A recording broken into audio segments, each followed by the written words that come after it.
guys, that is almost 3:30 in morning and afternoon Norwegian time.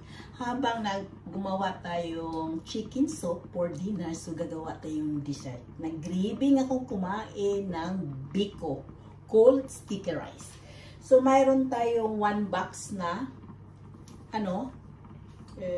coconut milk dahil walang press na dito guys, hindi ka makabili. So, meron na akong mainit na cooking pan. Ilagay lang natin ito guys. Dahil yung natin natulog. Ganun lang natin guys. Yan. Ipakulo lang natin ito. Yan. Malaglag pa siya.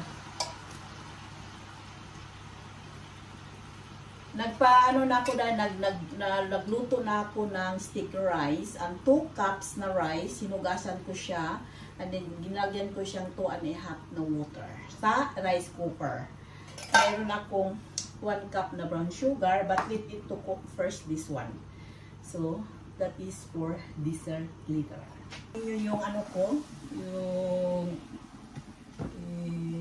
coconut milk is na siya, lumabas na yung oil. I-add natin yung 1 cup na 1 cup na brown sugar. Halu-haluin lang natin ito. Ganyan lang gagawa tayo ng sticky rice tayo called biko. Habang nagpakulo tayo sa chicken soup for dinner, so mayroon tayong pang-dessert. Yan. Lang natin to. Lumabas na yun. Ganyan ako magluto guys. And then mag-sprinkle tayo ng a little bit salt. Not much yan. Parang dyan. So ganyan tayo pag gumawa ng likol latik.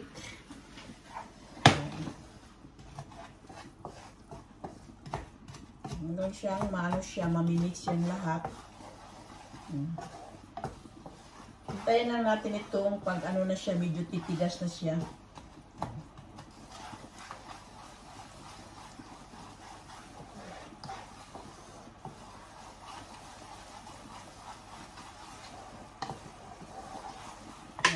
And it coconut and then sugar.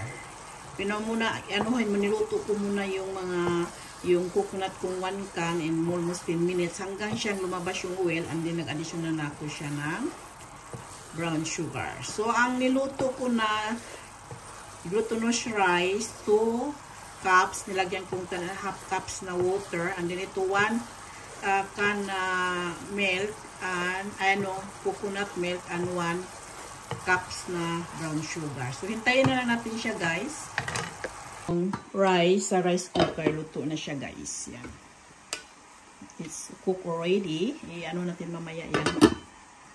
So ito na guys, na siya. Nakita na ninyo guys, yan.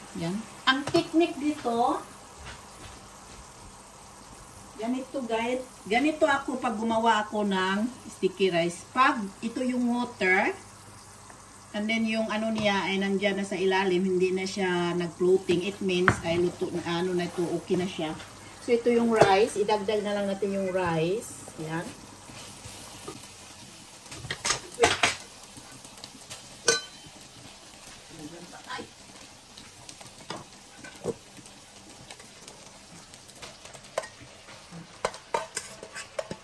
Two cups lang ito. Ang niluto ko siya. Para sa lang ito, yung nag-grieving lang ako. So, ilagay mo lang sa medium temperature, ang halo-halo lang siya, hanggang mahalo mo ito. Napaka-simple. Marami na mga kain ito sa 2 cup na sticky rice na ginawa natin. Diba? Halo mo lang siya dyan, hanggang mahalo. Madali lang siya. Habang akong gumawa ng latik guys, nag-caramelize ako ng coconut milk with brown sugar, nagluto na ako ng rice, glutinous rice. So, pagkatapos ng glutinous rice, yung caramelized na coconut milk, na rin, ready na siya. Ganyan lang tayo magluto guys. O, diba?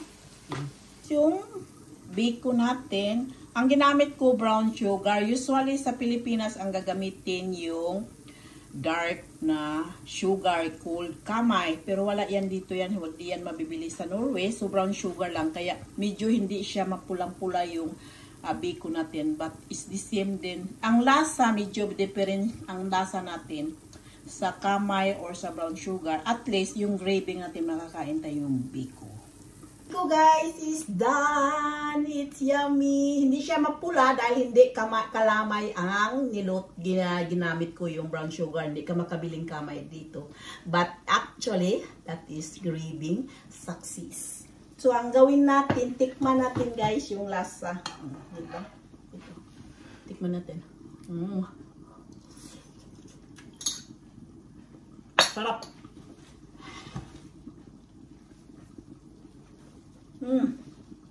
Hindi siya matamis. Katamtaman lang yung tamis niya dahil hindi ko mahilig sa tamis. So, ganito na siya guys. So, paki-like and share and subscribe. Thank you for watching.